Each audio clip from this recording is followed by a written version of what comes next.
समाज बहुत से नियम बनाता है, ये सही है, ये गलत है, ये अच्छा है, ये बुरा है।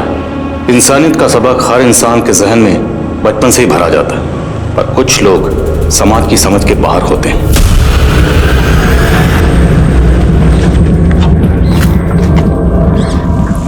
मैम, टायर पंचर हो गया। यहाँ तो आसपास मैकेनिक भी नहीं मिलेगा रतन। देखता हूँ, मैं कुछ करता हूँ।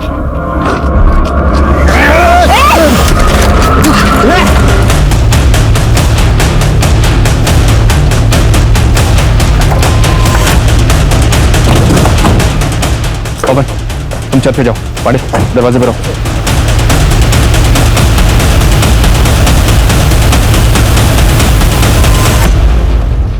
जैन सर। जैन, त्रिपाठी क्या हो रहा है? पड़ा था सर एसपी साहब के ऑर्डर से कि घर पे 24 घंटे सिक्योरिटी रहेगी।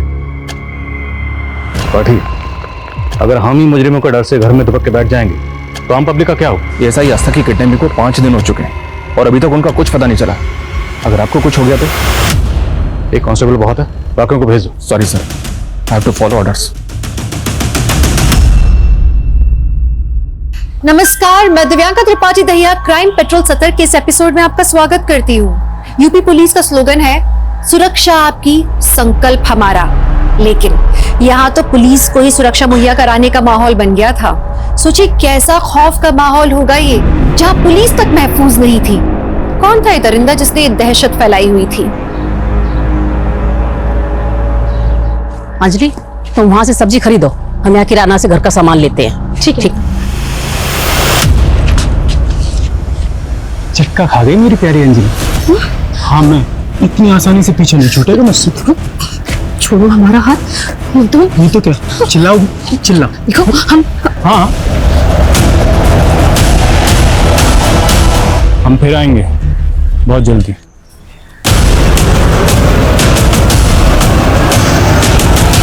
बताना कौन था वो? बोलती काहे नहीं? वहां तो बड़ा हाथ पे हाथ पकड़े खड़ी थी उसका। मम्मी, हमने हाथ नहीं पकड़ा था।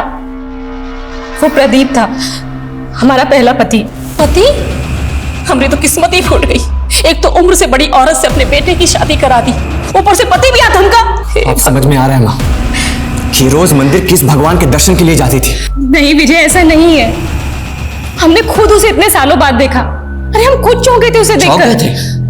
क्या पुराने आशिक को देख के पुराने दिन याद आ गए? विजय, बहुत हो गया।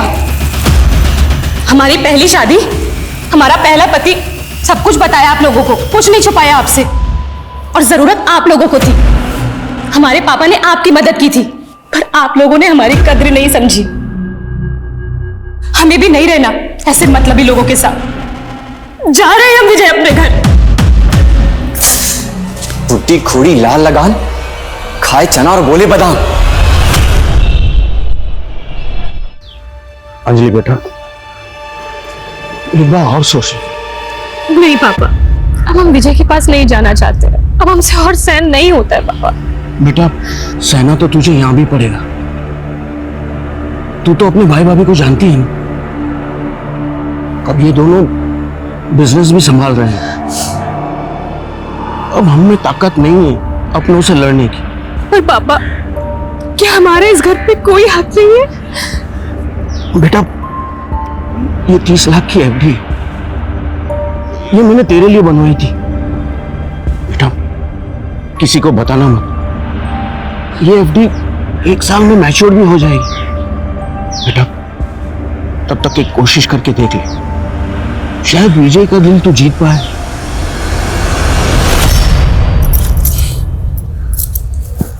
वाह अंजलि जी, आप तो बेशर्मी की बुलंदियां छू रही है। नहीं आते ही अपने पुराने पतिदेव से मिलने निकल पड़ी। विजय, हम मंदिर जा रहे हैं। हमें मंदिर जाके थोड़ा सुकून मिलता है। पर अगर आपको हमारे ऊपर शक है तो आप भी चलिए ना हमारे साथ। अरे नहीं, तुम्हारा रंग रलिया देखने का कोई शौक नहीं है हमें, और मंदिर जाने की कोई जरूरत नहीं है। मंदिर जाने में क्या दिक्कत है विजय? तुम मंदिर नहीं जाओगी, हम जा रहे हैं ना प्रभु से तुम्हारे लिए सद्बुद्धि मांगने। चलो विजय बेटा, हमको मंदिर छोड़ देना, तुम वहां से ऑफिस निकल जाना। जी माँ। लेकिन विजय, हम रोज मंदिर जाते हैं। रोज मंदिर जाती थी, पर आज नहीं जाना। लेकिन क्यों? बोला ना, ना मतलब ना।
पूरी बॉडी पे बाइट मार्क्स है।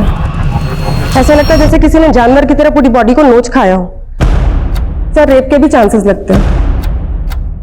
अगर रेप भी हुआ है तो बॉडी की हालत को देख के लगता है कि शायद एक से ज्यादा लोग इन्वॉल्व रहे होंगे। सर, दरवाजे पर कहीं भी फोर्स एंट्री के निशान नहीं है। तो मुमकिन है अंजलि ने कातिल के लिए खुद दरवाजा खोला। अंजलि शायद कातिल को तो जानती थी। अलमारी में कुछ भी कीमती चीजें नहीं सर। अंजलि की सास ने भी कंफर्म किया है कि अलमारी से गहने और पैसे चुराए गए।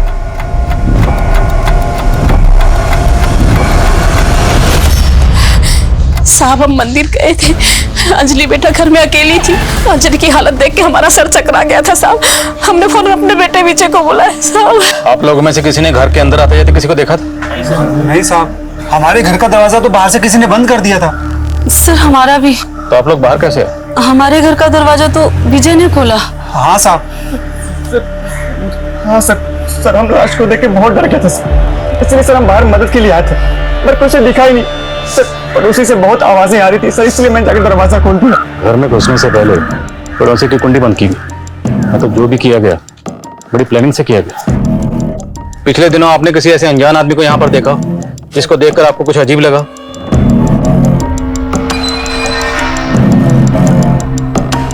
सर, पड़ोसियों के घर को बाहर से लॉक करना, इतनी आसानी से घर के अंदर घुसना, उसके बाद लूट, फिर रेप और मर्डर। ऐसा लग रहा है कि शायद मेन मोटिव लूट का नहीं बल्कि दुश्मनी का था। अगर कातिल का मकसद दुश्मनी निकालना था तो सवाल यह है कि दुश्मनी किससे निकालेगी? अंजलि से या अंजलि को मारकर उसके परिवार से? सर, आसपास कोई सीसीटीवी नहीं है। पूरा घर छान मारा पर कोई मर्डर वेपन नहीं है। कौन लोग थे, कहाँ से आए, कहाँ गए, किसी ने नहीं देखा। अंजलि और विजय का बैकग्राउंड खंगालो और बॉडी को पोस्टमार्टम के लिए भेजो। Okay sir.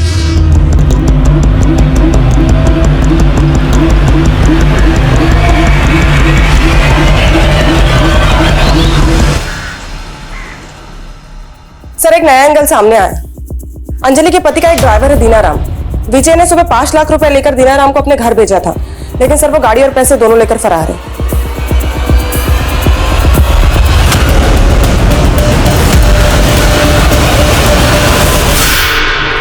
ये तुम्हारा काम है ना? बच्ची से क्यों करवा रही हो? ओ मैडम, आप काम करो अपना। रास्ते से पकड़ के लाई हूँ, खाना खिला रही हूँ उसको, तो उससे कुछ तो काम लूंगी ना। अरे लेकिन वो छोटी सी बच्ची है, उसकी हालत देखो, बीमार लगती है वो। आपको ज्यादा दया आ रही है तो आप अपने साथ ले जाओ, मेरी भी जान छूटेगी। क्या हुआ, हो गई बोलती बंद?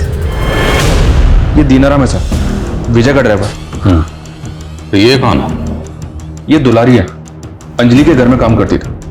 कल शाम को सब्जी लेने बाजार गई थी, उसके बाद से घर लौटी नहीं। तो क्या इस कांड के पीछे इन दोनों का हाथ हो सकता है? पूरे चांसेस हैं सर। ये दीनाराम जिस घर में रहता था उसके मकान मालिक से बात की मैंने। उसने बताया कि दीनाराम ने 2 दिन पहले घर छोड़ दिया था। मतलब सब कुछ वेल प्लान तरीके से किया गया। और एक बात मुझे अभी भी खटक रही है, अगर अंजलि के घर में घुसकर मकसद लूट करना, रेप करना, उसका मर्डर करना भी था, तो इतनी ब्रुटैलिटी से मर्डर अंजलि का कातिल इतनी बेरहमी से क्यों किया गया? उसकी क्या वजह हो सकती है?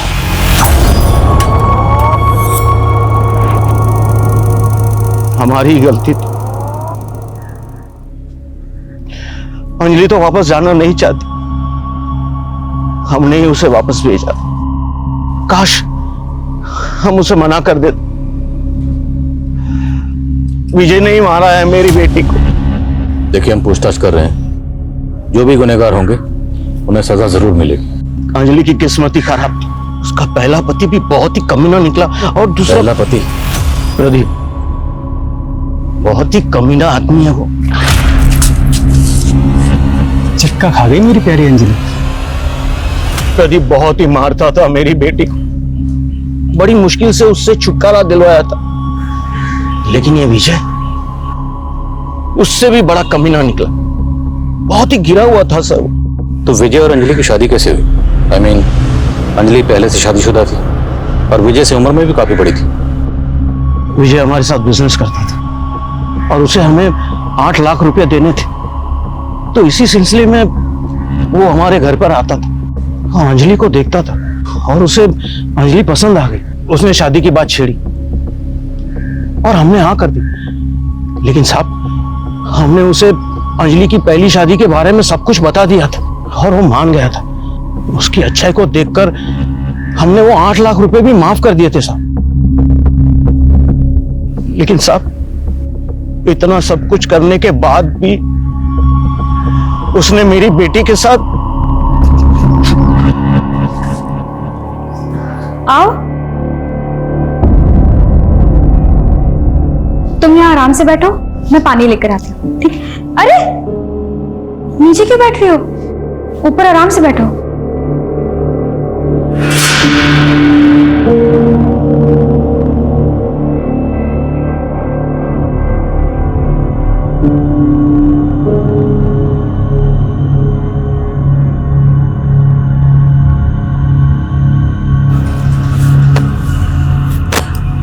आजा बेटा, सो जा। हाँ?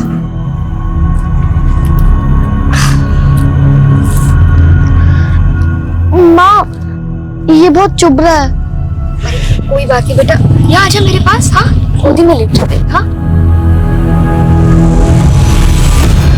पानी।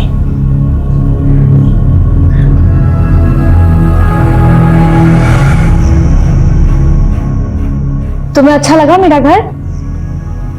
तुम्हारा घर कहाँ है? तुम्हारे मम्मी पापा? मेरे मम्मी पापा मर गए।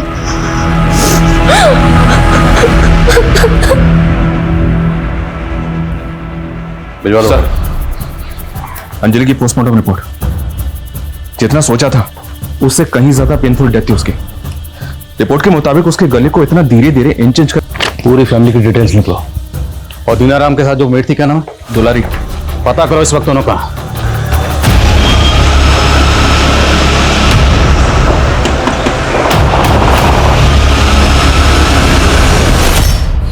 इस विजय की डिटेल्स निकलो और प्रदीप का पता करो।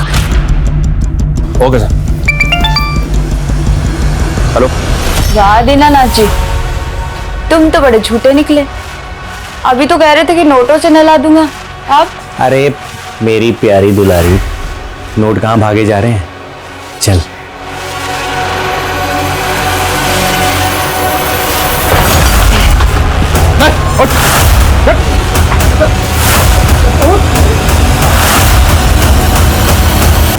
चेक कर सर।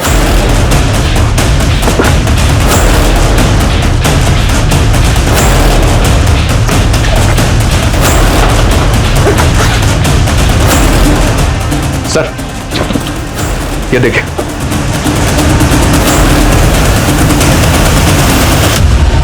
पर घर पर भी मैं मेरी माँ की मदद करती थी, और आप भी तो मेरी। रुक क्यों गई? तुम मेरे लिए मेरी बेटी जैसी ही हो। माँ की याद आती है? तुम मुझे बताओ कि तुम्हारी माँ कैसी थी? चल किराया निकाल। साहब, आज तो मेरे पास पैसे नहीं है। मैं अगले हफ्ते खुद आके आपको सारे पैसे लौटा देती हूँ। हाँ, अगले हफ्ते नहीं, मेरे को कल पैसे चाहिए। छोटी सी उम्र में कितना कुछ देख लिया तुमने, लेकिन अब तो फिक्र मत कर, मैं हूं ना, मैं तेरा ख्याल रखूंगी, बिल्कुल तेरी माँ जैसा। माँ,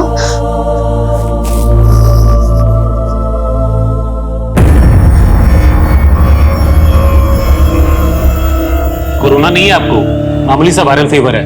आप बेकार में परेशान हो रहे हैं। हम दवाई लिख देते हैं, एकदम ठीक हो जाएंगे। हम डॉक्टर आते खेले, हम डॉक्टर, आप मरीज।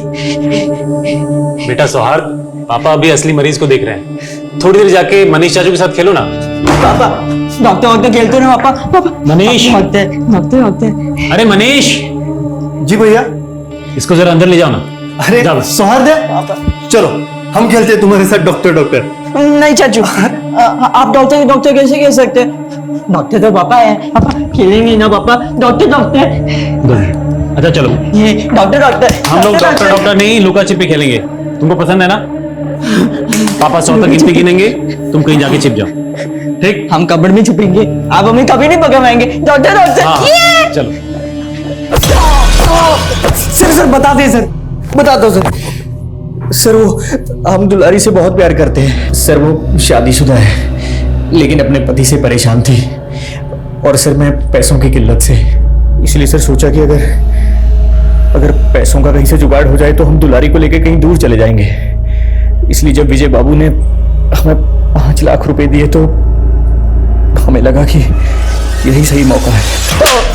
मौका देखकर तूने अंजलि का पहले रेप किया? ऐसा मत बोलिए साहब, हम तो दीनाराम से प्यार करते हैं इसलिए उसके साथ चले आए। हमने किसी को नहीं मारा और दीनाराम ने भी किसी को नहीं मारा होगा। ये दीनाराम ये तो कबूल कर रहा है कि उसके घर से जो कैश रिकवर हुआ वो वही कैश है जो विजय ने उसे दिया था, लेकिन इस बात से साफ मना कर रहा है कि अंजलि के कत्ल और रेप से उसका कोई ताल्लुक है। दुलारी भी यही कह रही है सर, लेकिन अगर इन दोनों ने कुछ नहीं किया तो फिर किसने किया? अंजलि के घर से 50,000 कैश और तकरीबन 8 लाख की ज्वेलरी चोरी हुई थी, तो जिसने भी कांड किया है कैश तो उड़ा दिया होगा और गहने वो अभी तक संभाल के रखे होंगे। मामला ठंडा होने का इंतजार रहा होगा, लेकिन गहने बेचे जरूर जाएंगे। शहर के जितने भी ज्वेलर्स हैं सब जगह अपने आदमी तैनात करो। Okay sir. सुहाद्या, सुहाद्या, कहाँ है बेटा? सुहाद्या, ये लड़का कहाँ चला गया? जयंती भाभी, मैंने सुहाद्या को हर जगह देखा पर वो कहीं नहीं दिख रहा है। क्या? सुहाद्या, सुहाद्या, सुहाद्या, सुहाद्या! अरे क्या हुआ? इतना शोर क्यों मचा रहे हो तुम लोग? अरे सुहाद्या कहीं मिल नहीं रहा, पता नहीं कहाँ छुप गया है। अभी 1-2 घंटे पहले तो मेरे साथ वो लुका छिपी। हम कबड में आके छिपेंगे, आप हमें कभी नहीं पकड़ पाएंगे। कबूट।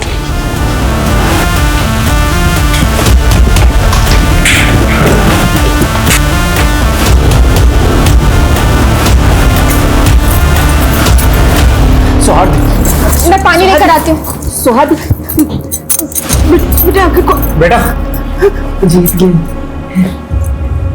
पापा, जीत गया।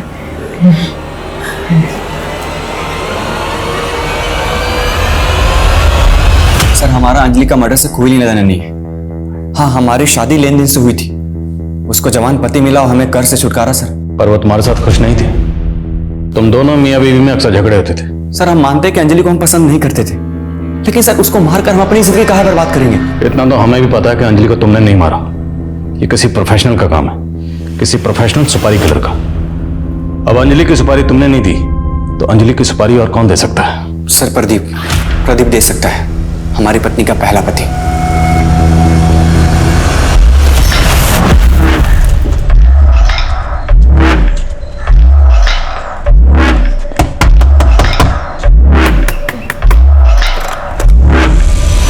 जी दीदी, 2 दिन से बच्चे भूखे हैं, बहुत भूख लगी है दीदी, खाने को कुछ मिलेगा?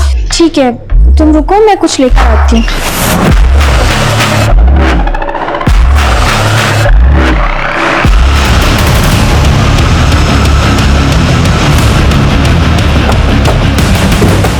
आइए सर, मैं नहीं बुला रही।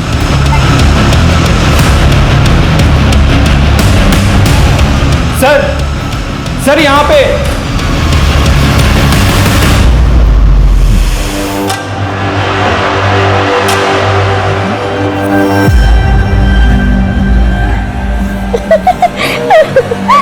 पापा,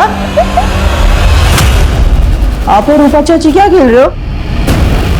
हम तो लुका छुपी खेल रहे थे ना। हम लुका छिपी खेल रहे थे बेटा, तुमने हमें ढूंढ लिया। अब तुम जाके छिपो, हम तुम्हें ढूंढेंगे। सर सुहाद्या ऑटिस्टिक चाइल्ड है, क्या हम इसकी बातों को यकीन कर सकते हैं? बिल्कुल कर सकते हैं शर्मा, क्योंकि सौहार्द आम आदमियों की तरह सच में झूठ नहीं मिला सकता। उसने वही कहा जो उसने देखा, अनजाने में। शायद उसको पता नहीं कि उसने कितनी भयानक वारदात देखी है। और सर अगर सुहाद्या की माने तो डॉक्टर अजीत, उसके भाई की बीवी रूपा, दोनों के बीच में अफेयर चल रहा था सर। ये भी तो हो सकता है कि जिसने रूपा और अजीत का मर्डर किया वो और कोई नहीं बल्कि मनीष। उसे रूपा और अपने भाई के अफेयर के बारे में पता चल गया हो और उसने। और जब रेप हो रहा था तब जो औरत वहां पर मौजूद थी वो जयंती हो सकती है। जयंती और मनीष दोनों के फोन बंद है। पता करो इन देवर भाभी के बारे में। सर आप यहाँ अकेली रहती हैं? हाँ, साल के 6 महीने अकेली रहती हूँ। मेरे पति मोहित मर्चेंट नेवी में है, तो 3-4 महीने में एक ही बार आते हो। लो तुम्हारे बाल बन गए।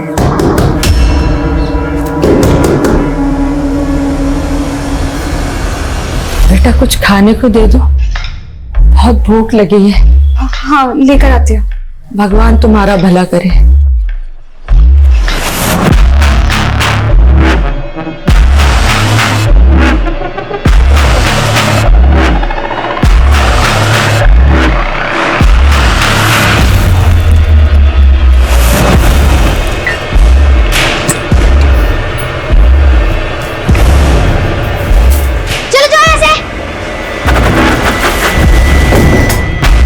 ब्यूटी, ये क्या किया तुमने?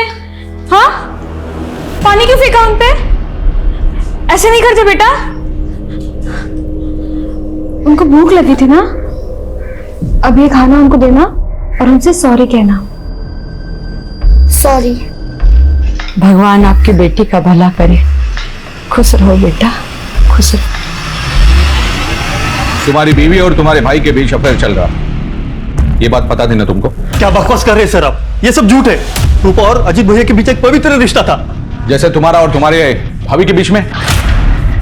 बताओ कहां है तुम्हारे क्राइम पार्टनर, तुम्हारी भाभी जयंती? बताओ। ना हमने कोई क्राइम किया है, ना जयंती भाभी ने। वो तो अपने मायके गई हुई है। हाँ सर, हम अपने मायके गए हुए थे। आपके देवर मनीष का कहना है कि आपके पति और आपकी देवरानी रूपा के बीच कोई गलत संबंध नहीं थे। झूठ बोल रहे हैं सर, मनीष भाई साहब को सब पता था। दरअसल रूपा और अजीत के रिश्ते को उन्होंने ही बढ़ावा दिया था। क्या? दरअसल मनीष भाई साहब कुछ कमाते नहीं थे, सारी जिम्मेदारी हमारे पति पर थी। उनके टुकड़ों पर पल रहे थे, इसलिए मनीष भाई साहब अपनी बीवी रूपा को हमारे पति अजीत के पास भेजते थे। और आप ये सब सह रही थी? और कोई चारा भी तो नहीं था सर, क्या करते? हमारे बेटे की कंडीशन तो आप जानते हैं ना, उसकी दवाइयाँ, उसके भविष्य के बारे में हम नहीं सोचते तो और कौन सोचता। पर कुछ वक्त से अजीत ने अपनी बेशर्मी की सारी हदें पार कर दी। जो हरकतें वो बंद कमरे में करता था वो खुलेआम होने लगी। बस हमारा सब्र खत्म हो गया, इसलिए हम अपने मायके चले गए। सर, हमने अजीत और रूपा को नहीं मारा है, हम सच कह रहे, हम अपने बच्चे की कसम खा के कहते हैं। वक्त तेजी से गुजर रहा था और पुलिस पर दबाव बनता जा रहा था। अब जरूरी था कि पुलिस कोई नए तरीके आजमाए। सर, सभी ज्वेलर्स को अलर्ट पर रखा है, लेकिन अभी तक कोई भी ज्वेलरी बेचने आया नहीं है। तो शायद हमें अपना तरीका बदलना पड़ेगा। अभी तक हम ज्वेलर शॉप पे फोकस कर रहे हैं, जबकि काले धंधे अक्सर रात के काले अंधेरों में किए जाते हैं। एक काम करो, जितने भी लोग इस तरह के गहने बेचने और खरीदने के सस्पेक्ट हैं, सबकी लिस्टिंग करो। सबके घरों के बाहर सिविल ड्रेस में अपने आदमी तैनात करो, नजर रखवाओ दिन रात। Okay sir. पुलिस को कुछ वक्त लगा, चोरी के जेवर बेचने वालों पर उन्होंने सख्त निगाह रखी और बसंत नाम के एक शख्स पर उनकी निगाह आकर टिक गई। बसंत जौहरी था, लेकिन चोरी के गहनों की खरीद बिक्री वो अपने घर से करता था, वो भी उन लोगों के साथ जिन्हें वो पहले से जानता था। पुलिस के लिए काम कर रहे खबरी पहले चोरी चकारी में सम्मिलित थे। पुलिस ने उनकी मदद ली, जाल बिछाया और बसंत को धर दबोचा। या तो चोरी का माल खरीदने के जुर्म में हम तुझे यहीं रख दें, लॉकअप में, या फिर अगर तुझे बचना है तो हमारी मदद कर। ठीक है साहब, मैं आपकी मदद करने के लिए तैयार हूँ, लेकिन सर मेरे पास उनका नाम पता कुछ नहीं है। जब भी उनके पास कुछ माल आता तो वो मेरे पास खुद आते हैं। हमारे आदमी 24 घंटे तुम्हारे घर पर तैनात रहेंगे, गलती से भी गलती करने की सोचना मत। नहीं साहब। पुलिस ने बसंत के घर पर दिन रात पहरा लगाए रखा। हफ्ते गुजर गए, महीने गुजर गए, पुलिस ने अपना सब्र बनाए रखा और 78 दिन बाद बसंत के घर एक दस्तक हुई।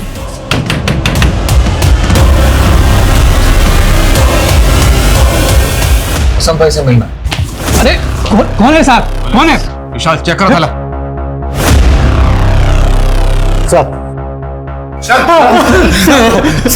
साहब मैं अरविंद हूँ, ये शंकर है। साहब वो जेवरात हमें रास्ते में पड़े मिले थे, चोरी नहीं किए, उनको बसंत भाई के पास बेचने के लिए ले जा रहे थे, चोरी नहीं की साहब हमने। आपको लगता है कि इस उम्र में हम चोरी चकारी करेंगे? हम मामूली से इंसान है साहब, एक टोकरी चाकरी करने वाले। वो गहने नीचे पड़े दिखे ना तो लालच आ गया साहब और चले गए बसंत भाई के पास। तुम लोग नौकरी पेशे वाले मामूली लोग हो ना, तो चोरी चकारी का माल खरीदने वाले बसंत को कैसे जानते हो? वो क्या? जब तक सच ना बोले मरम्मत चालू रखो। चोरी नहीं की साहब, कहने तो। और कौन कौन शामिल है तुम्हारे ग्रोह में? बोल दो, छोड़ दूंगा। छोड़ दीजिए साहब, डर लग रही है साहब, मर जाऊंगा साहब। चोरी नहीं। तुम तो बहुत अच्छा मसाज करती हो, कहाँ से सीखा? मासी से। मासी की वजह से मैं जिंदा हूँ। आज से मैं तेरी मौसी, तेरी माँ से भी बढ़कर। मासी ने बचा लिया मुझे। मासी बिल्कुल आपके जैसे है, अच्छी अच्छी बातें सिखाती है, सपने दिखाती है। फिर कहाँ गई तुम्हारी मौसी?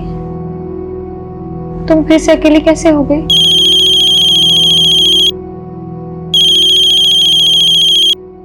हेलो, हाँ मोहित, हाँ मैं ठीक हूँ। आप कैसे हैं? हाँ, आप कब तक आएंगे?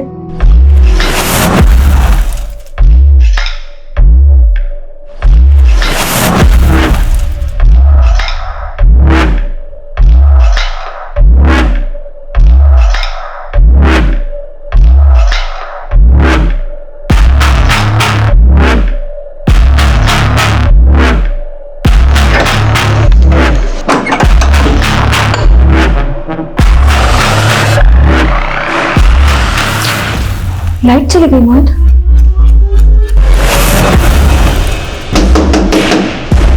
एक सेकंड माँ, मैं देख के आती हूँ।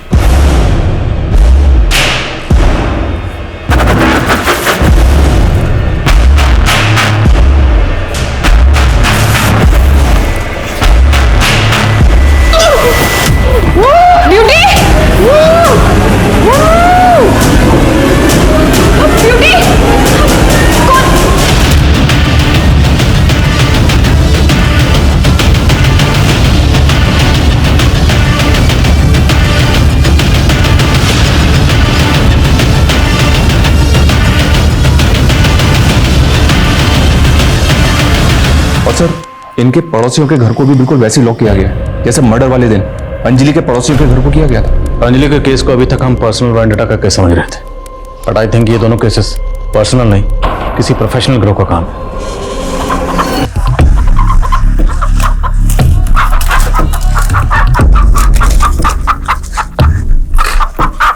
ए, है। जा बलि लेकर आ और प्रसाद लेकर आ। कृष्णा, आजा।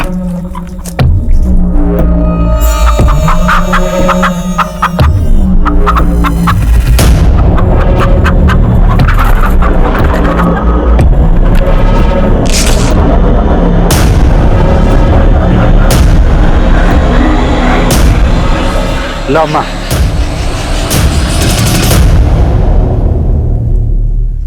कावेरी, मैं क्या बोलता है, अभी जल्दी से जल्दी इधर से अपने को निकालना पड़ेगा, नहीं तो पुलिस आ जाएगी। इस बार हम पुलिस के पीछे जाएंगे और वो भागेंगे हमसे।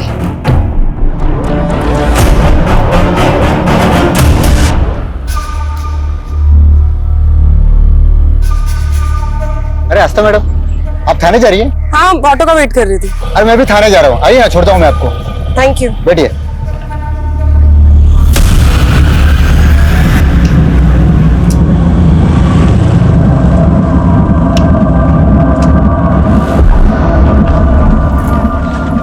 मैम, टायर पंक्चर हो गया। यहाँ तो आसपास मैकेनिक भी नहीं मिलेगा रतन। देखता हूँ मैं कुछ करता हूँ।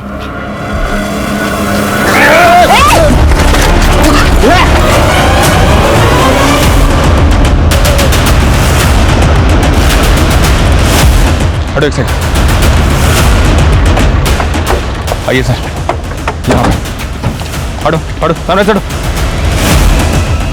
ये देखिए सर, सर ये ऐसा ही आस्था भी रतन के साथ थी। एक कांस्टेबल ने आस्था को रतन के साथ बाइक पे जाते हुए देखा था और अभी आस्था का फोन भी बंद आ रहा है। सारी पेट्रोलियम टीम को अलर्ट भेजो और खबरों से पता लगा कि आस्था कहाँ है। Okay sir.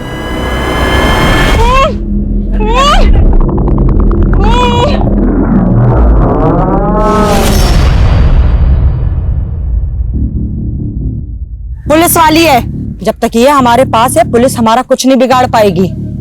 एक बार हम लोग यहाँ से निकल जाएं, फिर तेरे को जो करना है कर लेना। सर हमारी खबरों से भी पता नहीं चल रहा है कि एसआई आस्था इस वक्त कहां पर है और किस हालत में है। और ये अरविंद और शंकर, इन दोनों को 24 घंटे से भूखा रखा है। इनकी पिटाई भी किया सर, लेकिन दोनों अब भी एक ही बात बोल रहे हैं कि वो निर्दोष हैं। त्रिपाठी, मैं ये कुछ पुराने केसेस देख रहा था। इसमें साउथ का गैंग है पांडुपालिया, जो लोगों के घर में घुसकर रेप करता है, मर्डर करता है और चोरी चकारी करता है। इस गैंग के बारे में मैंने भी सुना है। ये साउथ के कोई आदिवासी या बंजारी लोग हैं, लेकिन सर ये लोग अभी तक नॉर्थ इंडिया में एक्टिव नहीं हुए। हाँ, बट इनकी जो मोडस ऑपरेंडी है वो सेम है जैसे हमारे यहाँ हो रहा है। ये जिस भी मोहल्ले में घुसते हैं, सबसे पहले मोहल्ले में घुसकर पड़ोसियों के घर की कुंडी बाहर से बंद कर देते हैं, फिर दरवाज़ा नॉक करते हैं और दरवाज़ा खुलते ही जो भी शख्स सबसे पहले इनके सामने आता है उसके सर पर डंडे से वार करते हैं। ये विक्टिम का गला धीरे धीरे काटते हैं और विक्टिम के चीखने की, कराहने की आवाज़ सुनते हैं। और ये लोग पूर्णिमा को शुभ मानते हैं। और ये पूरी लूटपाट करने के बाद लूटपाट का जो माल है उसे बेचने के लिए गिरोह के यंग लोग नहीं बल्कि बुजुर्ग लोग जाते हैं, ताकि किसी को अरविंद और शंकर की रिमांड कब खत्म होगी? 10 दिन बाद सर। और पूर्णिमा कब? 4 दिन बाद। अरविंद और शंकर से कहो कि 10 दिन से पहले हम उन्हें छोड़ने वाले नहीं हैं। Okay sir. त्रिपाठी सर,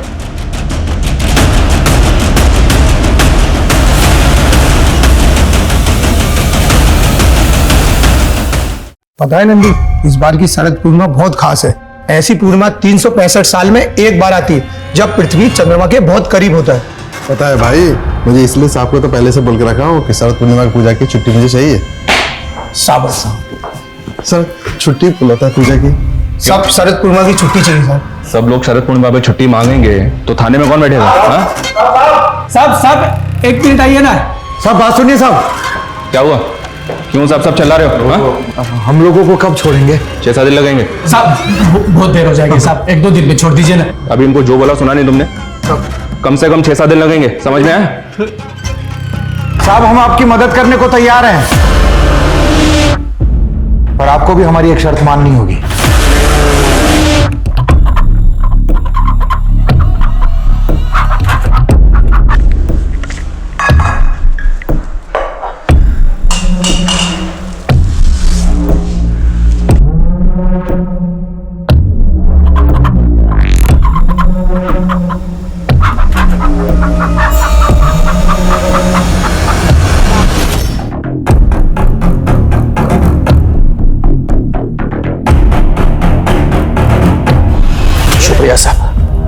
पूर्णिमा के दिन मुर्गा न खाया ऐसा आज तक कभी नहीं हुआ। आज आपके वजह से हमारी परंपरा टूटने से बच गई। हमारे लिए हमारी परंपरा से बढ़कर कुछ भी नहीं साहब। हम अपने गिरोह से गद्दारी तो नहीं कर सकते, लेकिन आज आपने जो हम पर एहसान किया है उसे चुकाने के लिए हम कुछ भी करने के लिए तैयार हैं। हाँ साहब, हम बता सकते हैं पांडुपलिया गैंग तक कैसे पहुंचा जाए। तुम लोग जानते इस वक्त वो कहाँ? नहीं साहब, हमारा तो काम सिर्फ जेवरात को बेचना है, लेकिन हम मज्जारों का गैंग किन किन जगहों पर कितनी देर के लिए रुकता है ये हम आपको बता सकते हैं। किन किन जगहों पर?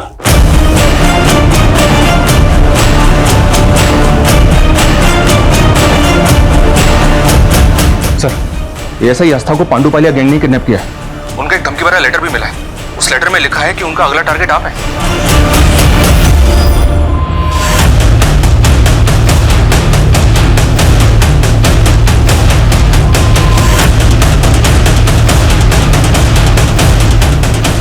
जैन सर। जैन त्रिपाठी, क्या हो रहा है? बड़ा था सर, एसपी साहब के ऑर्डर से आपके घर पे 24 घंटे सिक्योरिटी रहेगी।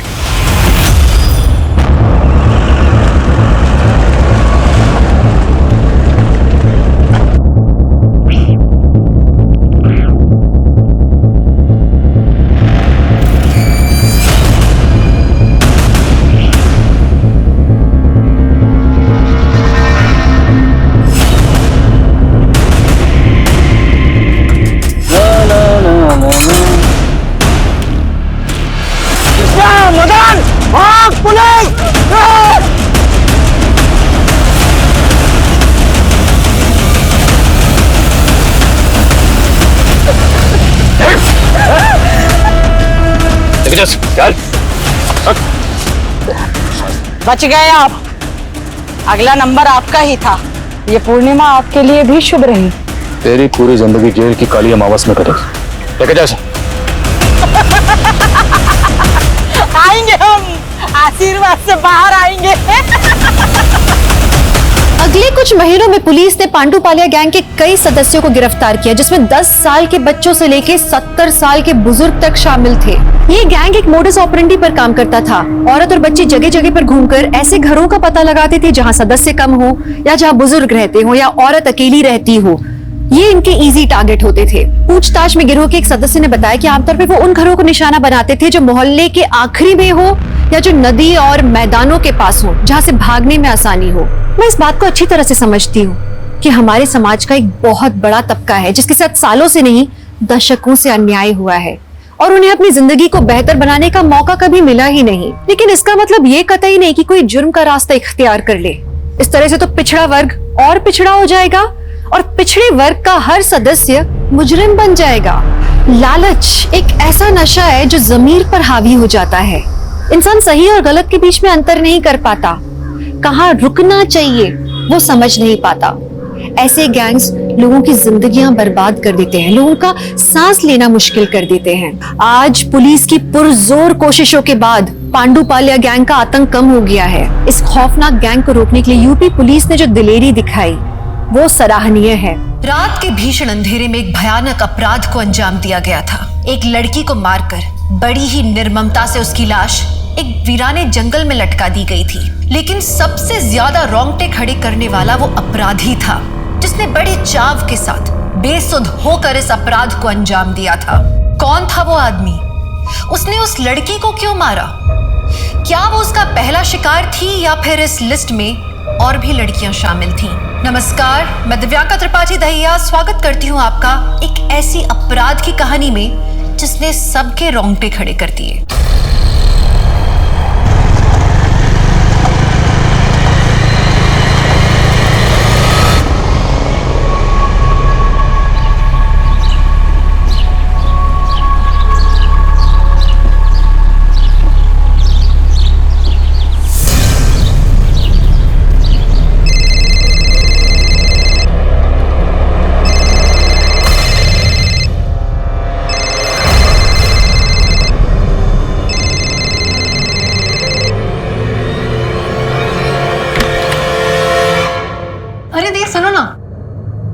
ये टॉप अच्छा लग रहा है। ये जीन्स के साथ जा रहा है क्या? तुम खुद ही डिसाइड कर लो। वैसे भी तुम मेरी बातें सुनती कहाँ? मैं आखिरी बार तुम्हें बोल रही हूँ, ये लड़का तुम्हारे लिए ठीक नहीं है। दी प्लीज, वो बहुत अच्छा लड़का है। Enough Naina, he is good for nothing. और एक निकम्मे आदमी को मैं अपनी बहन की जिंदगी बर्बाद करने नहीं दे सकती। लिसन, तुम मेरी छोटी बहन हो and I really really care for you.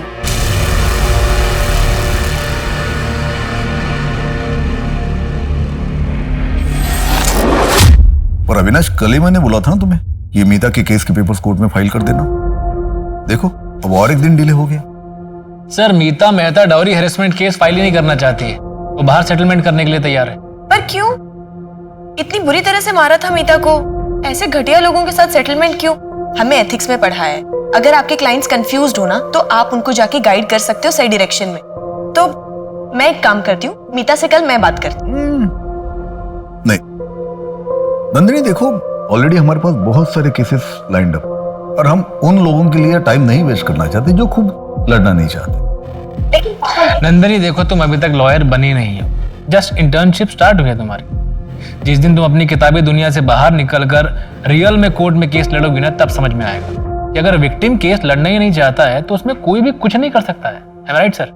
Avinash बिल्कुल प्रैक्टिकल बात कर रहा है। नंदिनी, ये जो तुम्हारी फिलोसॉफी है, थियोरी है, ये जब तुम इस लॉ फॉर्म को टेक ओवर कर लोगी ना, तब अपने साथ लेके चलना। अभी के लिए मेरा डिसीजन फाइनल है। अगर आज भर में मीता नहीं मानी तो we will surely file for the settlement tomorrow, that's it.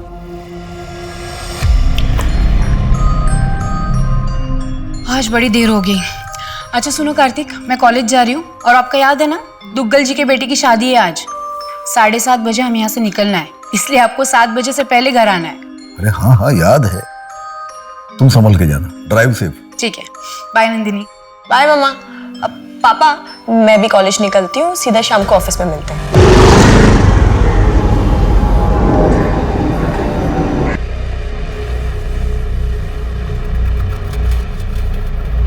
Nandini, जी पापा।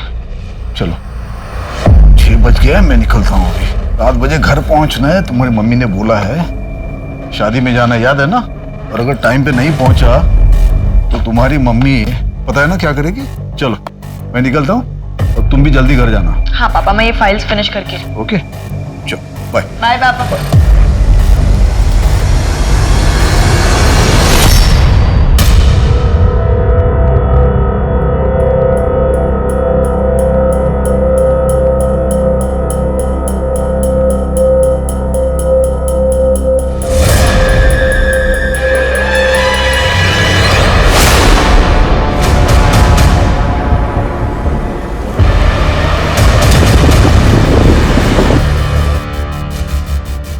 बॉडी को अच्छे से चेक करो। Okay sir. और तुम लोग आसपास का एरिया अच्छे से चेक करो, देखो कुछ मिलता है क्या। तुमने यहाँ से किसी को आते जाते देखा था? नहीं साहब।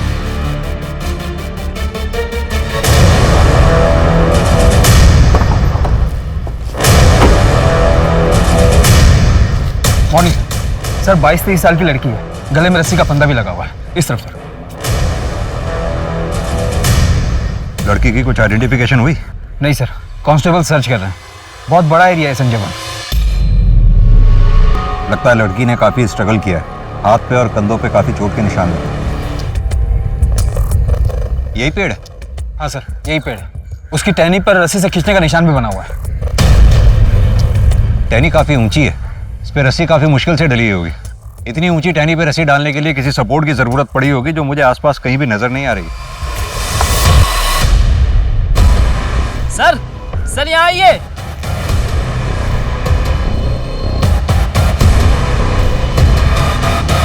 तो उस लड़की का ही पर्स लगता है। तरुण कोई तो है जो ये चाहता है इस लड़की की पहचान ना हो सके, तभी उसका सामान जलाने की पूरी कोशिश की गई है। ये पर्स और इसमें का सामान जो भी है लैब में भिजवाओ फॉरेंसिक। इस पर्स को अच्छे से चेक करो सर।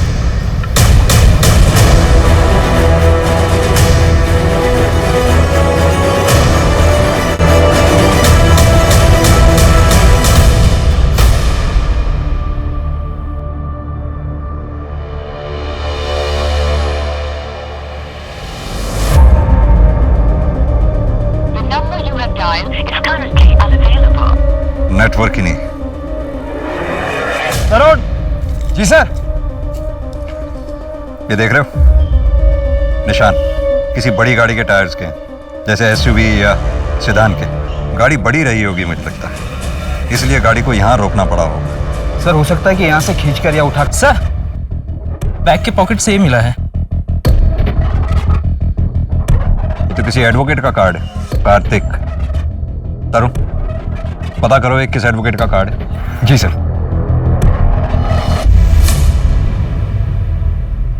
थक गया रात भर।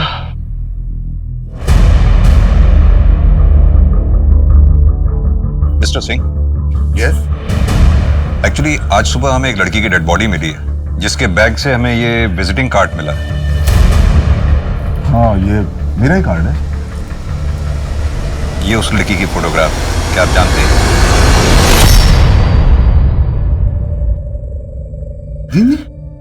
मेरी बेटी नंदिनी। आज चल, कल रात में ही मेरी बात हो गई थी उसके साथ। हाँ पापा। नंदिनी तुम अब तक ऑफिस में हो?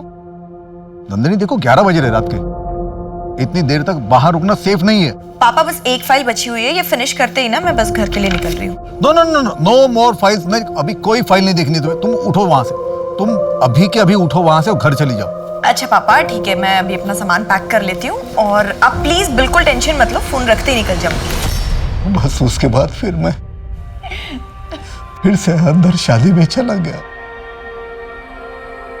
पर मुझे क्या मालूम था कि नंदिनी के साथ, मेरी बच्ची के साथ ये आखिरी बात हो रही है।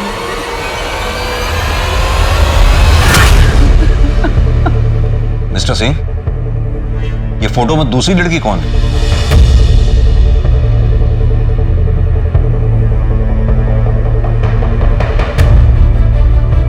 नैना? मेरी छोटी बेटी है वो। नैना?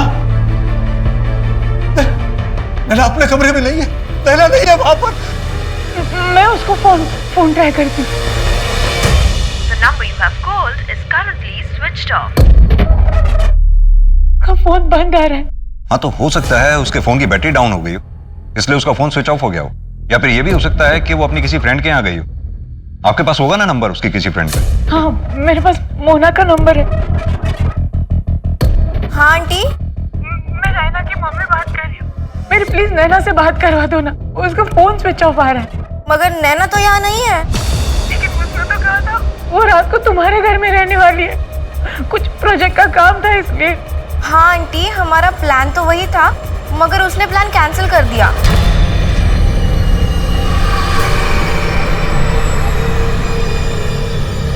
एक काली रात के साये ने नैना और नंदिनी, दो बहनों की जिंदगी को अपनी चपेट में ले लिया था। नंदिनी की मौत का कारण क्या था और उसे किसने मारा था? और नैना कहाँ थी उस रात? जो हुआ, क्या वो एक क्षण भर का खेल था या एक रचा रचाया नाटक जिसकी नींव बहुत पहले रखी जा चुकी थी? भैया जी, आज क्लासेस करके ना बहुत थक गई हूँ, कड़क सी चाय पिला दीजिए। I'm so sorry. टिश्यू। ठीक हूँ, मैं ठीक हूँ। लगी तो नहीं? ना ठीक हूँ, मैं ठीक हूँ। I'm very sorry यार, मेरी वजह से ना तुम्हारे हाथ पे गरम चाय गिरी थी। पिछले 10 मिनट में 50 बार सॉरी बोल चुकी हो। वैसे भी गलती मेरी थी। अरे नहीं, सुनो, अभी मैं ठीक हूँ। देखो, ठीक हूँ, ठीक है? आपका नाम क्या है? ओ, हाय, नंदिनी सिंह। और तुम? प्रिया तिवारी। अच्छा, तो यहाँ पे नहीं आई हो क्योंकि इस एरिया में पहले तुम्हें देखा नहीं है मैंने कभी। हाँ, एक्चुअली ये करनाल है, उसके पास ही मेरा गांव है और दिल्ली किसी काम से आई हूँ। और आप दिल्ली से हो? मेरे घर यहीं पास में है। अच्छा, तो मतलब आप अकेली रहती हो या? मैं अपनी फैमिली के साथ रहती हूँ, मम्मी पापा, मेरी बहन नैना। और तुम? मैं मेरी मम्मी के साथ रहती हूँ, मतलब मैं और मेरी मम्मी। ओह, मेरे पे तरस खाने की जरूरत नहीं है। मैं और मेरी मम्मी ना एक दूसरे के लिए बहुत काफी है। और आपके मम्मी पापा क्या करते हैं? मेरे पापा जो है वो लॉयर है हाई कोर्ट में, और मम्मी प्रोफेसर है इकोनॉमिक्स की। मेरी छोटी बहन अभी अपनी ग्रेजुएशन कर रही है। मैं लॉ कर रही हूँ, इस साल हो जाएगा।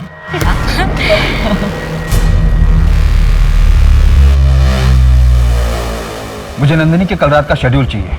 कल रात को क्या हुआ था यहाँ पर?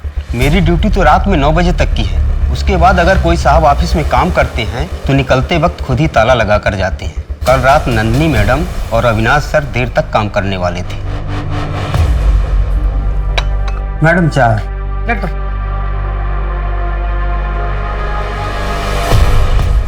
राजेश, एक्चुअली बहुत लेट हो गया, मुझे ना और टाइम लगने वाला है। तो आप एक काम करो, आप अभी निकल जाओ, मैं जाने के टाइम पे ऑफिस लॉक कर दूँ। नंदिनी, कार्तिक और अविनाश के अलावा और कौन कौन लॉयर इस ऑफिस में काम करते हैं? सर, उनके अलावा भूषण सर और रचना मैडम, लेकिन वो पिछले 3-4 दिनों से शहर से बाहर हैं। देखो राजेश, इस ऑफिस में क्या चलता है तुमसे बेहतर कोई नहीं जानता, इसलिए सोच कर बोलो, क्या कोई ऐसा है जिससे नंदिनी को कोई प्रॉब्लम हो या उसे कोई मार सकता हो? मुझे ऐसा लगता है कि अविनाश सर नंदिनी मैडम से थोड़ा चिढ़ते जरूर थे। तुम्हें कैसे पता कि वो नंदिनी से चिढ़ता था?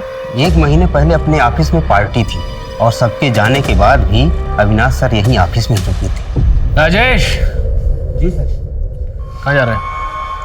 आ बैठ मेरे साथ। आजा। सर, आपने बहुत ज्यादा पी ली है, चलिए आपको टैक्सी करा देता हूँ। अरे बाद में करा दियो, आजा बैठ। राजेश, तू जानता है ना आज कार्तिक सर ने बहुत बड़ा केस जीता है, ये पार्टी दी है। लेकिन तुझे ये बात पता है कि अगर ऐन मौके पे मैंने अपनी तिगड़म नहीं लाई होती ना तो तेरे कार्तिक सर केस नहीं जीते। लेकिन इस बात का मुझे क्रेडिट मिला। अच्छा, तू एक बात बता, कार्तिक सर के बाद उनकी कुर्सी का असली हकदार कौन है?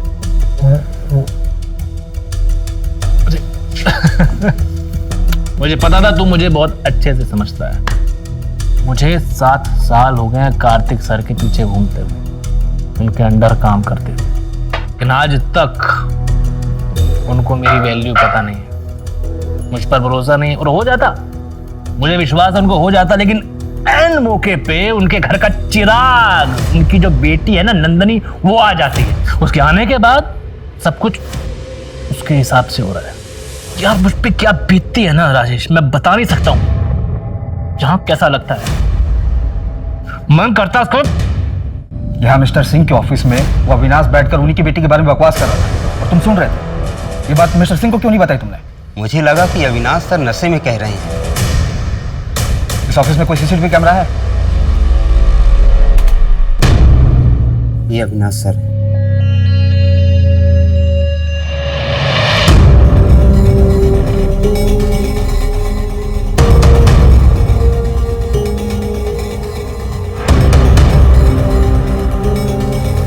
इससे तो यही पता चलता है कि नंदिनी ऑफिस से निकलते वक्त सही सलामत थी।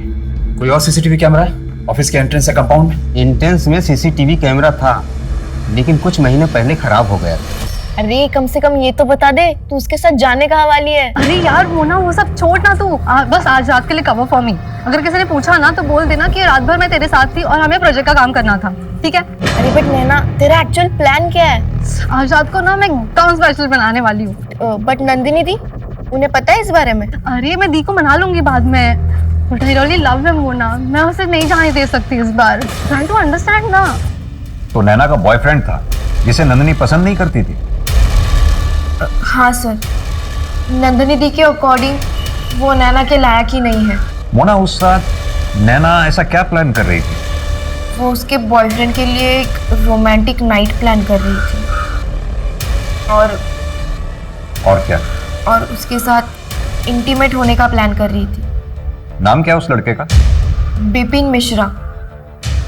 एक्चुअली वो पहले नंदिनी दी का क्लासमेट था, लेकिन फेल होता चला गया।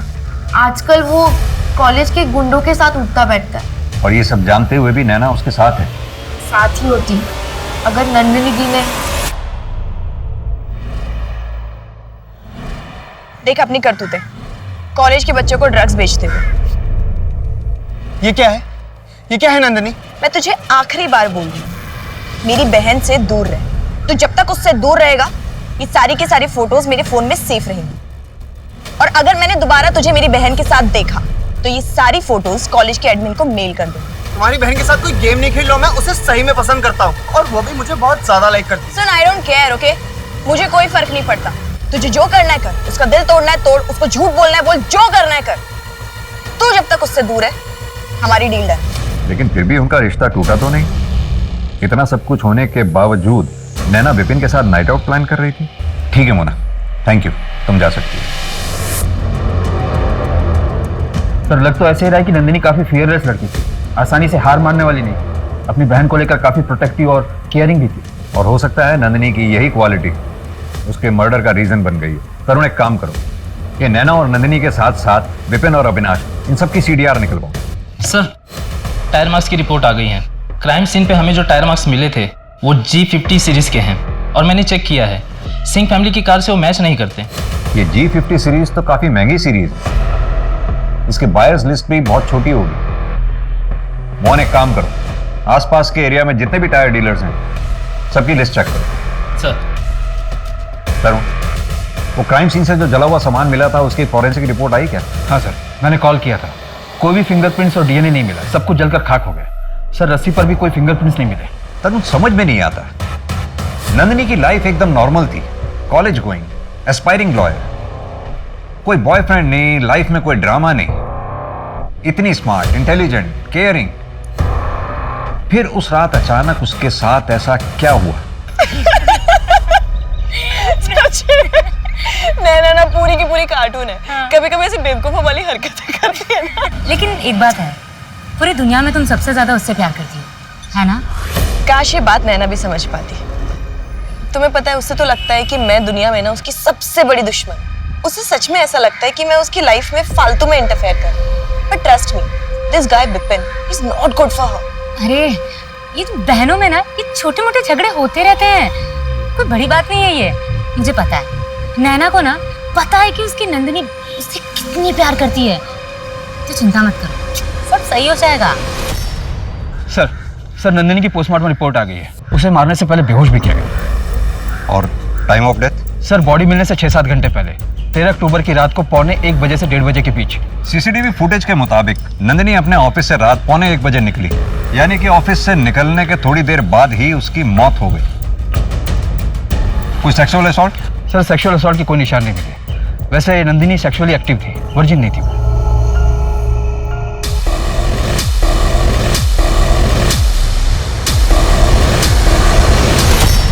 नंदिनी रुको, नहीं होगा तुमसे। मैं कर लूंगी ना पापा, रुको तुम। देखो तुम दो हाथ गिर जाएगा। गिरा दिया ना आखिर। अरे यार कभी सुनती हो बात किसी की? मैं कर लेती, तुमने बोल देख लिया। चलो कपड़े चेंज कपड़े गीले हो गए। पूरे बाल गीले हो गए। चलो और भर लो पानी। मैं उठा लेती। हाँ, तुमने बात कर करके मेरा कंसंट्रेशन खराब कर दिया। ले बेटा, गरम गरम चाय। Thank you aunty. ले बेटा तू दिल्ली में रहती है ना? जी आंटी जी। अपने पापा के साथ? जी। प्रिया के पापा तो हमें 25 साल पहले ही छोड़ के चले गए, जब प्रिया 2 साल की थी। मैं तुम्हें फोटो दिखाऊं उनके? मम्मी वो खाना रखा है ना, जाइए वो पहले लेके आइए। मैं चढ़ा कर भूल गई, सिंगरे की सब्जी चढ़ाई है, मैं लेके आऊँ अभी।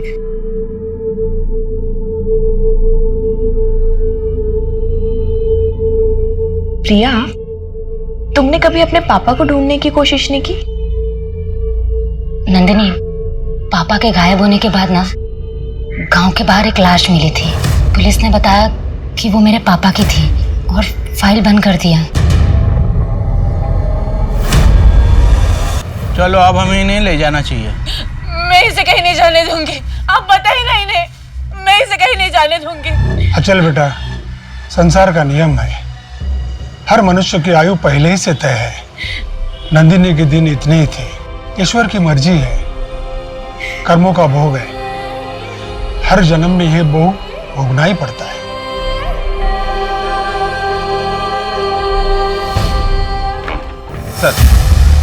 सर नंदिनी, नैना, विपिन और अविनाश के सीडीआर और लास्ट लोकेशन की डिटेल्स आ गई हैं। नंदिनी को लास्ट कॉल रात को 11:15 बजे के करीब आया था। कॉलर का नाम समीर देसाई है, उसके बचपन का दोस्त है, बेस्ट फ्रेंड है।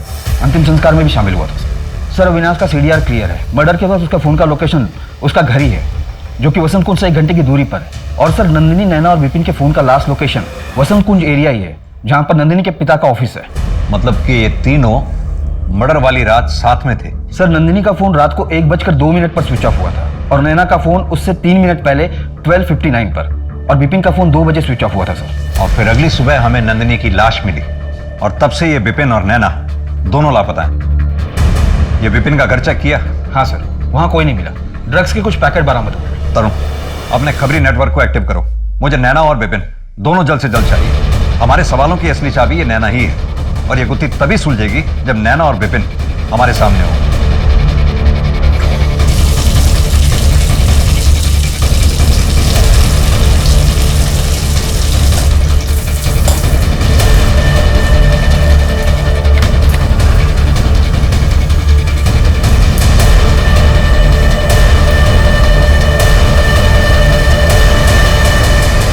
दस 10:50 और 10:55 के बीच में ऑफिस से निकला था।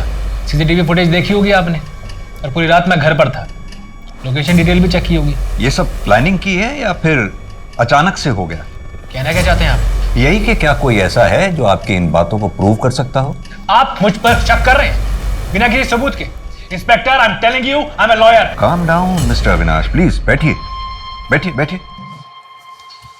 एक बात बताइए, क्या कोई ऐसा था जो नंदिनी को नापसंद करता था या नंदिनी को नुकसान पहुंचाना चाहता था? मसलन कोई क्लाइंट जो कभी नंदिनी से अपसेट हो गया हो? ऐसा कुछ नहीं था। और कोई क्लाइंट नंदिनी से अपसेट क्यों होगा? वो अभी तक लॉयर बनी नहीं थी। हाँ, वो लॉ स्टूडेंट थी, लेकिन फिर भी मैंने सुना है कि वो फर्म में काफी हेल्प आउट किया करती थी। इनफैक्ट आपके केसेस की तो प्रॉब्लम भी सॉल्व करती थी। जी हाँ, ये बात सही है। She was a fine law student, but आपसे बेहतर नहीं, ऑब्वियसली। फोर्स नहीं थी, मेरे पास सालों का एक्सपीरियंस है। लेकिन फिर भी लॉ फर्म में उसकी काफी इंपॉर्टेंस थी, क्योंकि वहां के बॉस उसके फादर थे। काफी बुरा लगता होगा, नहीं? कभी कभी तो ऐसा भी लगा होगा कि नंदिनी आपकी कामयाबी के बीच में रुकावट बन के खड़ी थी। देखिए, आप जो बात बोल रहे हैं ना, वो मुझे सुनने की जरूरत है नहीं। जब सबूत होगा तो बुला लीजिएगा, वरना वारंट लेके आ जाइएगा।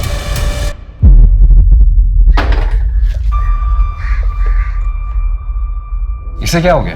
कुछ नहीं, अविनाश साहब वकालत खेल रहे थे। इसकी बैकग्राउंड चेक करो। कार्तिक, हमारी नैना कहाँ है? 2 दिन हो गए, उसका कुछ पता नहीं चल रहा है। कहाँ होगी, किस हालात में होगी, कुछ समझ में नहीं आ रहा है। अगर उसे कुछ हो गया ना तो मैं जी नहीं पाऊंगी कार्तिक।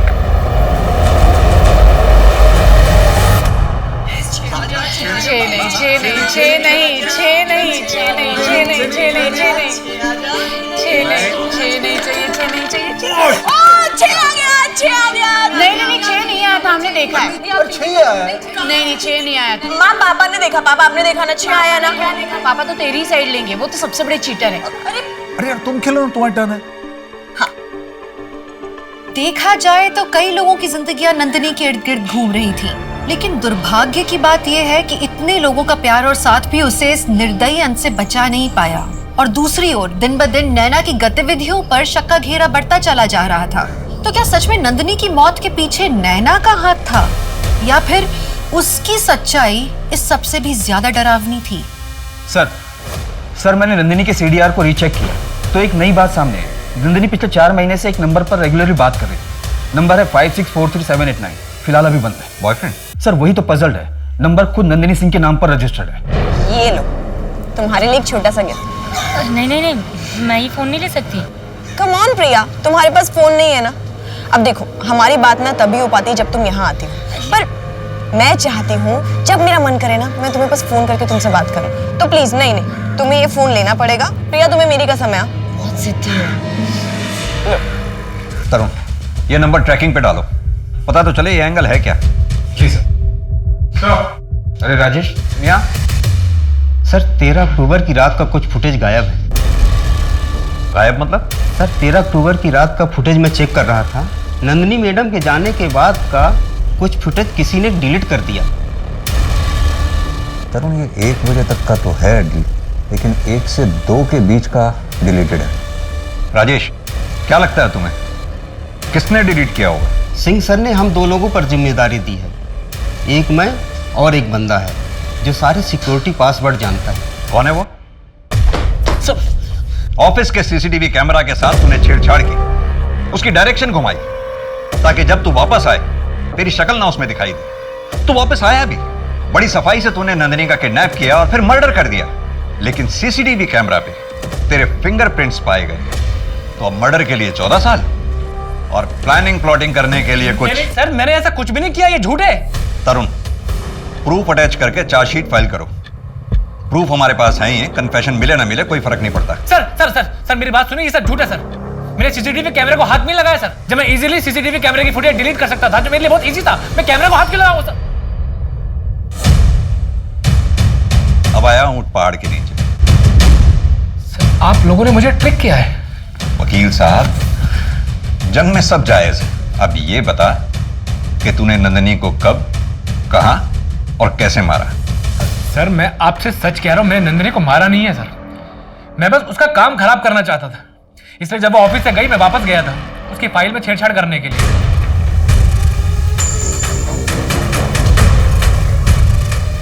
एक आदमी दिन रात मेहनत करके ऑर्गेनाइजेशन में अपना एक मुकाम बनाता है, अपनी जगह बनाता है, वहीं एक नया बंदा आता है, उसे बिना मेहनत किए वो मुकाम दे दिया जाता है। क्यों? क्योंकि वो फैमिली का चिराग होता है, इसीलिए सर। आप सोच भी नहीं सकते कि मुझे कैसा फील होता होगा। लेकिन सर मैंने नंदिनी को मारा नहीं है, उसकी फाइल में गलतियां जरूर की थी, लेकिन मारा नहीं है सर। तूने मारा है या नहीं मारा है ये हम पता लगाएंगे, लेकिन जब तक ये केस सॉल्व नहीं होता तू यहीं रहेगा। सर चंदू का कॉल आया था, बोला कि जमुनापाल इलाके में विपिन दिखाई दिया है, एग्जैक्ट लोकेशन निकाल के कॉल करेगा। तरुण, ये केस किसी जिल्टेड लवर, प्रोफेशनल राइवलरी या वेवर्ड बॉयफ्रेंड का नहीं लगता। इस केस में कुछ तो है जो हमसे मिसिंग है। तरुण, ये समीर की गर्लफ्रेंड हिना से बात करके समीर का स्टेटमेंट वेरीफाई करवाओ। मुझे लगता है ये समीर सच बोल रहा है। सर फिर तो हमारे पास 2 ही सस्पेक्ट्स बचे, विपिन और नैना। सर हो गया? हाँ चंदू, सर सिंह साहब के यहाँ पे एक नौकरानी काम करती है, कुछ दिन पहले छुट्टी पर गई थी, कल ही दिल्ली लौटी है। उसी ने मुझे सब बताया, 2 महीने पहले की बात है। नंदिनी बेटा शांत हो जा। डॉक्टर क्या हुआ इसे? इसके पेट में इतना दर्द क्यों हो रहा है? मिसेस सिंह, नंदिनी का मिसकैरेज हुआ है। मिसकैरेज? फिटस के कुछ पार्ट अंदर रह चुके हैं, सेप्टिक हो गया है, इसीलिए इतना दर्द हो रहा है। ये अब क्या बोले जा रही है? प्रेग्नेंट? मैं किसी के साथ फिजिकल रिलेशन में नहीं हूँ, नहीं कभी नहीं हुआ ऐसा, मैं नहीं कभी नहीं हुआ सच में। तू शांत हो जा, तू शांत हो जा, हम देखते हैं। आ जाओ।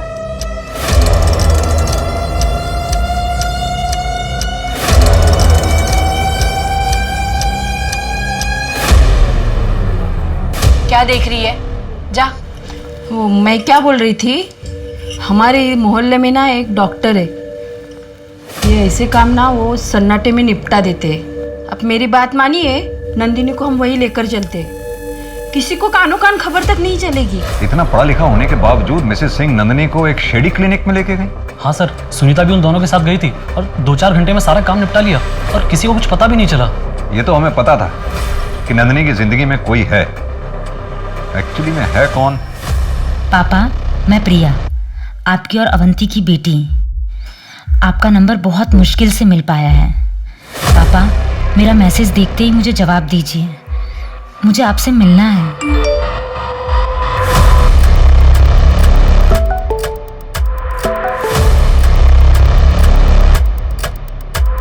आई एम सॉरी, आपको कोई गलतफहमी हुई है, मेरी कोई बेटी नहीं है, मैं शादीशुदा नहीं हूँ।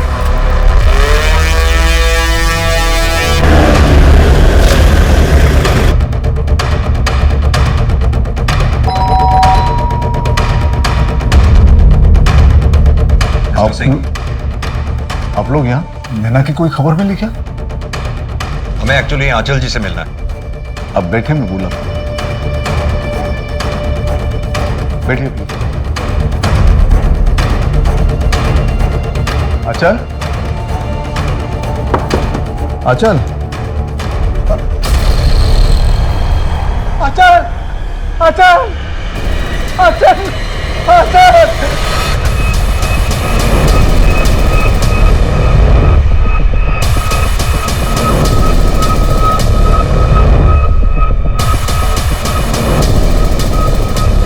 मैं अब और नहीं जी सकती।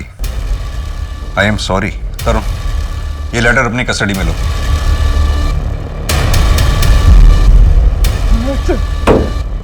ये सिंह फैमिली के साथ हो क्या रहा है? पहले नंदिनी की डेड बॉडी मिलती है, फिर नैना गायब और हिमाचल जी का सुसाइड। हर इन्वेस्टिगेशन हमारी किसी ना किसी डेड एंड पे जाकर रुक जाती है। अभी तक तो हमें यह भी नहीं पता कि नैना किस हाल में है, जिंदा भी है कि नहीं।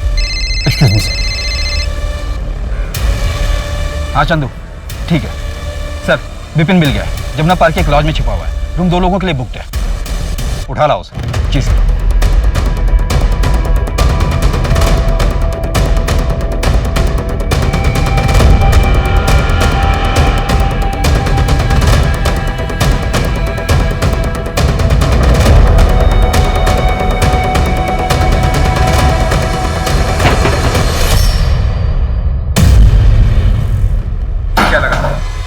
तुझे कोई पकड़ नहीं पाएगा। चेक करो, अंदर कोई और है क्या? नहीं सर। नैना कहाँ है? कहाँ है नैना? कहाँ है नैना? सर मुझे नहीं पता नैना कहाँ है सर। नैना जिंदा भी है या उसे भी नंदिनी की तरह मार डाला तूने? सर नंदिनी मार डाला? सर ये आप क्या बोल रहे हो सर, मुझे नहीं पता नैना कहाँ है, और वो मेरे साथ क्यों रहेगी? हमारा तो ब्रेकअप हो चुका है। तो फिर 13 तारीख की रात को 1:45 बजे नैना और नंदी के साथ क्या कर रहा था? सर उस दिन सुबह नैना ने मुझे फोन करके अपने घर बुलाया था, मुझसे कहा था कि कुछ इंपॉर्टेंट काम है, इसीलिए मैं चला गया था।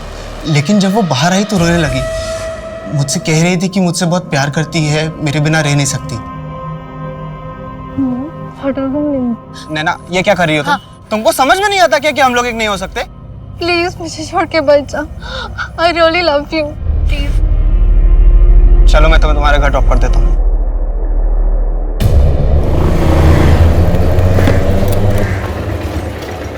नैना क्या हुआ? अपनी बहन को संभालो, इसको समझाओ कि मुझसे दूर रहे। इसकी शक्ल भी नहीं देखना चाहता हूं मैं। जब तूने कुछ किया ही नहीं था तो फिर अपना फोन क्यों स्विच ऑफ कर रखा था तूने? सर क्योंकि मैं जानता था कि नैना मुझे फोन करेगी और इस बार मुझे थोड़ा स्ट्रांग रहना था।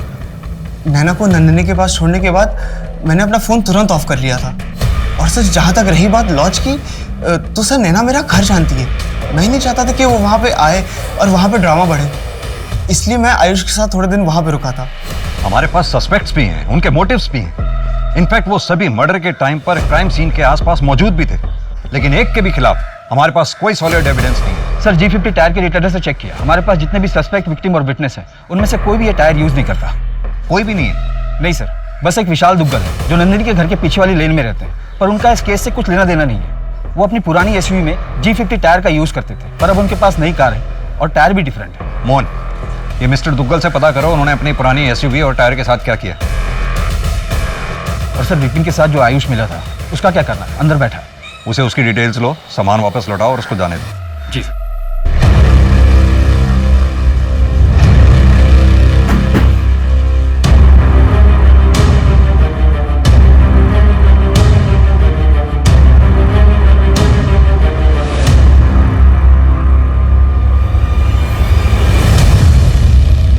मिस्टर दुग्गल, आपकी पुरानी SUV और उसके टायर की इंफॉर्मेशन के बारे में कुछ बात करनी है। आप G50 सीरीज के टायर यूज करते थे? जी हाँ, मैं वो टायर पुरानी SUV में यूज़ करता था, पर अब मैंने उसे स्क्रैप में डाल दिए 2 साल पहले और अब नई कार खरीद ली है। आर यू श्योर आपने उसे रीसेल नहीं किया था? नहीं सर, मुझे अच्छे से याद है, वो काफ़ी बुरी कंडीशन में थी। पर आप ये सब कुछ क्यों पूछ रहे हैं? एक जनरल इंक्वायरी है एक केस के सिलसिले में। ठीक है, थैंक यू।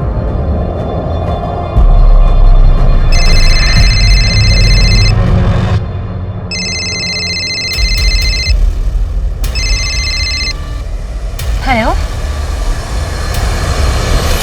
यहाँ पर साइन कर दो। हाँ। और जब भी बुलाएं पुलिस स्टेशन आना होगा तुम्हें। हाँ जी। ये तुम्हारा चेन, घड़ी, पर्स और ये mobile. Thank you sir. Ayush, 2 minute लगेगा, मोबाइल चलाकर एक बार देख लो। लाओ मैं ऑन करता हूँ। नहीं सर, अभी आपके पास था, मतलब सब ठीक ही होगा ना सर? 1 सेकेंड, मोबाइल दे। सर कुछ नहीं है इसमें सर, मैं चला जाता हूँ। मोबाइल दे।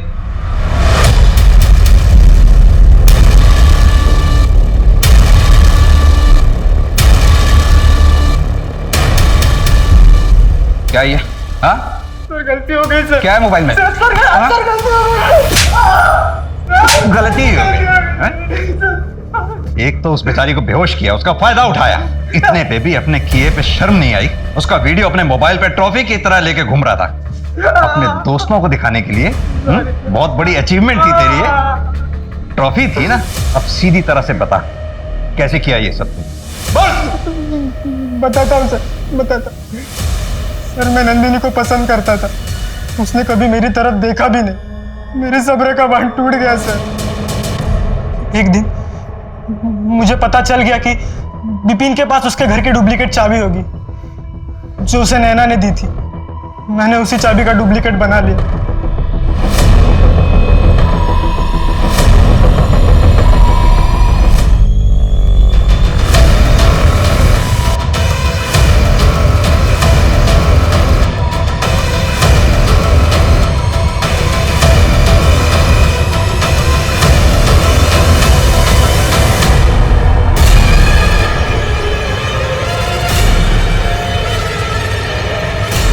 नंदिनी को पता चल गया था, इसलिए नंदिनी को मारा तूने? नहीं सर, मैंने नंदिनी को नहीं मारा, मैं तो विपिन के साथ था सर। मुझे तो अभी पता चला है कि नंदिनी का मर्डर हुआ है। सर नंदिनी की जिस नंबर पर रेगुलर बात होती थी और जो नंबर उसके नाम पर रजिस्टर था, उसका लास्ट लोकेशन मिल गया है, करनाल के पास टिकरी गांव। चलो।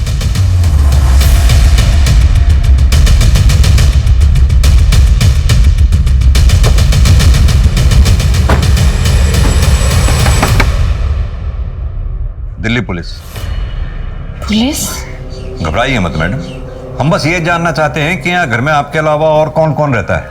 जी, मैं अवंती और हमारी बेटी प्रिया। कहाँ है प्रिया इस वक्त? जी, उसके पापा आए थे, घुमाने लेके गए। इतने साल के बाद उसे उसके पापा मिले ना। जरा प्रिया को फोन लगाइए ना, हमने बात करनी है उससे। जी मैंने लगाया था, उसका फोन बंद आ रहा।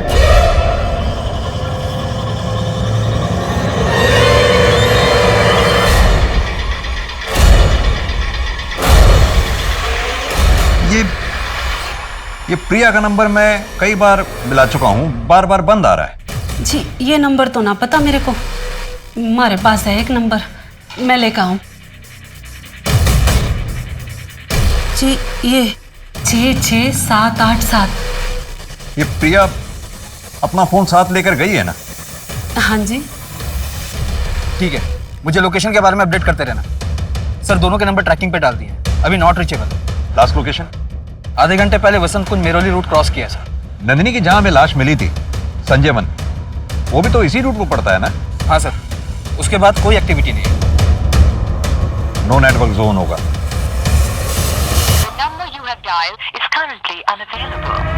ड्राइवर गाड़ी घुमाओ वापस, जल्दी। मुझे पता है वो लोग कहाँ होंगे। प्रारंभ करो।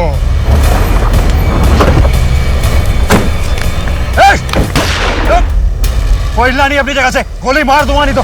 आपने बोला बहुत साल बाद ये यहाँ आए हैं, आप लोग साथ में नहीं रहते? जी महाराज जी ने बोला था ना कि मैं राक्षस गण की हूँ और हमारी प्रजाति डायन की है, और जे हमारे साथ रहेंगे ना तो कभी आगे ना बढ़ पाएंगे, और ये महाराज जी को बहुत माने हैं, इसलिए हमारे को छोड़ के चले गए। और ये अचानक इतने सालों बाद आज यहाँ आए? हाँ जी, और हमारे से माफी भी मांगी। अवंती, मुझे माफ कर दो।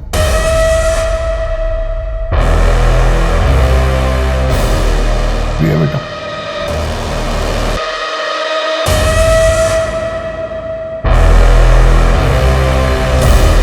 प्रिया बेटा, मेरे साथ घूमने चलोगे? सोच कर रही है जाना, पप्पू आए थे।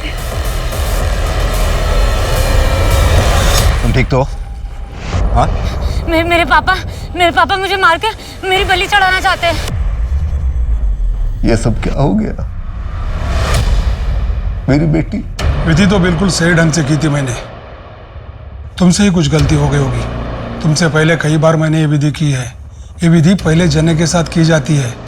महाराज जी, नंदिनी मेरा पहला जन नहीं है। घोर अनर्थ हो गया। इसके पहले कि तुम पर प्रकोप पड़े, ये विधि पहले जने के साथ संपन्न होनी चाहिए। नंदिनी, नैना, प्रिया, क्यों मारना चाहते थे इन तीनों को? तुमने खुद मारा उन्हें। अरे दुगल चाचा, आप यहाँ पे क्या कर रहे हो? 13 तारीख को अमावस थी।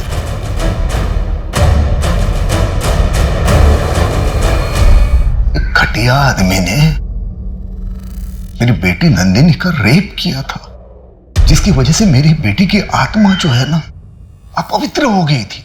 मैं नंदिनी की आत्मा को पवित्र करना चाहता था। उस आयुदेव ने दूसरों का घर बर्बाद कर दिया, लेकिन तुमने अपने अंधविश्वास और रूढ़िवाद सोच के चक्कर में अपने ही हाथों से अपना घर फूंक डाला।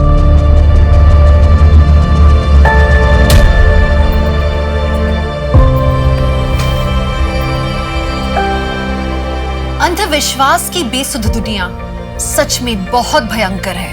इतने पढ़े लिखे होने के बाद में कार्तिक और आंचल एक गलत आदमी के जाल में ऐसे फंसे कि उन्होंने खुद अपनी बेटी की आहुति दे दी, और ये सब सिर्फ इस वजह से क्योंकि उनकी बेटी नंदिनी रेप की विक्टिम थी। एक रेपिस्ट की गलती की सजा एक रेप विक्टिम ने भोगी और अपनी जान गंवा बैठी। किसी कलंक को मिटाने के लिए अंधविश्वास का सहारा लेकर गलत काम करोगे तो कलंकित ही कहलाओगे। इस संदेश के साथ मैं दिव्यांका त्रिपाठी दहिया अब आपसे लेती हूँ विदा। फिर मिलूंगी अगले केस के साथ। आप देखते रहिए क्राइम पेट्रोल सतर्क। जय हिंद। क्राइम पेट्रोल के और भी दिलचस्प कहानी देखने के लिए हमारे चैनल को सब्सक्राइब करें और बेल आइकॉन दबाना न भूलें।